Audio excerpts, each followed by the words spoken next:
Rowan's tarantula, Tula as she was called among those who were lucky enough to have known her, will be truly missed. She was the breakout star of an intricate, multi-layered storyline that captivated fans of sports entertainment for literally weeks. Backstage, she was known as a gentle giant who loved to play cards with the boys and could drink anybody under the table. They were the good old days. Sadly, Tula's life ended in what will go down as one of professional wrestling's most heartbreaking scenes. Tula, we love you and we hope you're up there in spider wrestling heaven quietly hunting Matilda. Okay, the show must go on, and I am pleased to officially announce that this show will go on, despite a recent series of hostile takeovers among our corporate parent companies. You'll recall that last time I addressed you, I did so with some trepidation. Kayfabe News had been sold from its previous owner, Yamaguchi Fisheries and Industrial Lubricants, to a Russian firm called the Internet Research Agency. It turned out, as I suspected, that the Internet Research Agency was a Russian troll farm designed to infiltrate social media with propaganda to influence geopolitics, including the upcoming US election. So apparently I was committing something called treason with last week's newscast. It looked like our plucky little news program was doomed, but thankfully Kayfabe News was saved by a surprise new investor, and guys, you are never going to guess who it was. You ready for this? Is Ted Turner, former owner of World Championship Wrestling. That Ted Turner, we are pleased to have Ted Turner in the studio as we relaunch a brand new, very well-funded Kayfabe News in 3, 2, 1. Just like Drew McIntyre.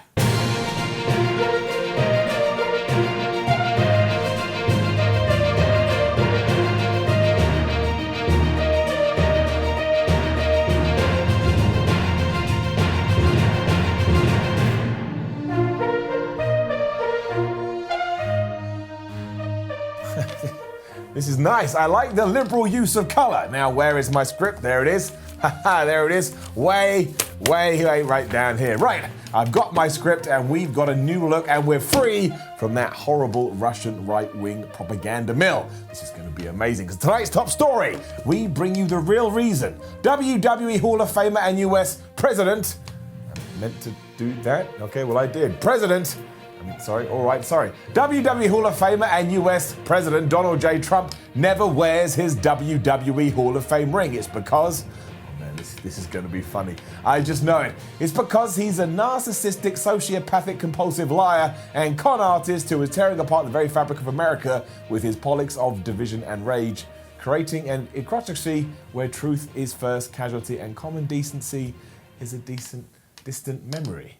That's not really a punchline there. I mean, we are obviously the world's most important and trustworthy source of sports entertainment news, but we do like to throw a few jabs in there, a little bit of humor to keep you things, like snazzy. That story I just read, that felt more like opinion than news. It felt a bit, partisan. We don't actually address the topic of the headline, which is why Donald Trump never wears his Hall of Fame.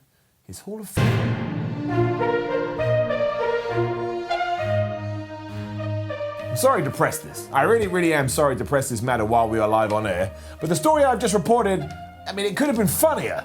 Maybe, he doesn't wear it because Lashley wears it for him because, Lashley did something else for him back in the day. Or maybe he doesn't wear his ring because he lost it somewhere up Vince McMahon's posterior or ass. That's too crude, apparently. I don't know. It fell off his tiny hands and he sold it back to Vince McMahon for a profit a week after the Hall of Fame ceremony because he needed the money. That's a deep cut. What I'm saying is, Mr. Turner, if I may address you directly, this feels a lot like that other news station, the one based in Atlanta that you own. I see what's happening here. I was excited because you own WCW and I thought we were about to enjoy a meteoric rise to multi-dollar million profits in the wrestling news business, but it seems like we're going to be more influenced by another one of your businesses. But that's okay, we carry on. I just want to let you know that I am committed to fair, balanced, unbiased, non-partisan reporting on the regal sport of professional wrestling. In other news tonight, It seems the dreaded coronavirus, which have been quarantined for weeks in a dilapidated bingo hall at the corner of Swanson and Rittner Streets in Philadelphia, has now spread as far as Manhattan, Indianapolis, and even some high school gymnasium in the American West. For more on this outbreak, let's go live to our colleague in the field, Anderson Kennedy. Anderson, can you tell us what caused this latest outbreak? Trump did. It's Trump's fault. Back to you in the studio, Philip. Okay, I am told we are now going to go to a panel of experts for further discussion on this matter. Please welcome New York Times writer R.E. Porter, political analyst Sean Borley. Well, howdy, partner. Shrill attorney Greta Von Erich. Hello. Yes, pleasure. And British political blogger and independent professional wrestler Simon Miller. Sorry about that. He's got a stupid name and he looks bald. Simon Miller. Hello there. Hi. Appreciate it. Greetings. Thanks for having me. Panelists, do you agree with Anderson Kennedy's assessment that WWE Hall of Famer Donald Trump is to blame for the outbreak of the coronavirus? Yes. So you're all saying that it's Donald Trump's fault? Yes.